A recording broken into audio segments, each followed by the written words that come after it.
Pozdravljeni! Ob nakupu zrcalno-refleksnega fotoaparata v kompletu pogosto opremimo osnovni objektiv. Če želimo ustvariti še bolj kreativne fotografije, je smiselno opremi dodati še kakšen objektiv. Različne objektive lahko uporabljamo za različne motive in priložnosti. Danes vam bom predstavila osnovne primere objektivov, s katerimi lahko ljubiteljski fotografi ustvarijo kreativne fotografije. Širokokotni objektivi zajemajo širok vidni kot. Ker zajemajo večji kot pogleda, so zelo uporabni pri fotografiranju v zaprtih prostorih.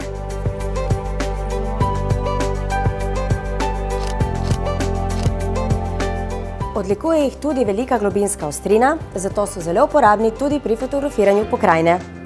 To so objektivi, ki imajo goriščno razdaljo dolžine do 35 mm.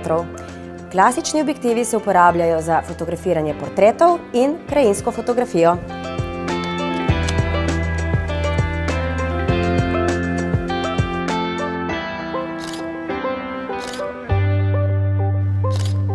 Njihova goriščna razdalja zajema takšno dolžino, da je njihov zorni kot podoben tistemu, ki ga vidi človeško oko. Najpogostejši objektivi v tem segmentu zajemajo goriščne razdalje od 18 do 55, 18 do 105 in od 18 do 135 mm. Ti objektivi so običajno že v kompletu, ko izberete fotoaparat. V skupino teleobjektivov uvrščamo vse objektive z goriščno razdaljo večjo od 150 mm.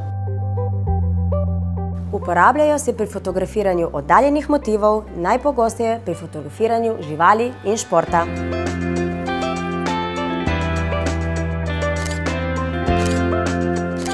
Vse tri vrste objektivov lahko delimo tudi glede na goriščno razdaljo. Fiksni objektivi imajo samo eno goriščno razdaljo in en zorni kot. Pri zoom objektivih pa lahko tudi spreminjamo goriščno razdaljo in približamo motiv. Z uporabo različnih objektivov so kreativne možnosti fotografiranja neomejene. Izbira pravega objektiva v pravem trenutku prinaša povsem nova doživetja. Zabeležite najlepše trenutke vašega življenja. Naj spomini ne zbledijo. Big Bang, vedno nekaj novega.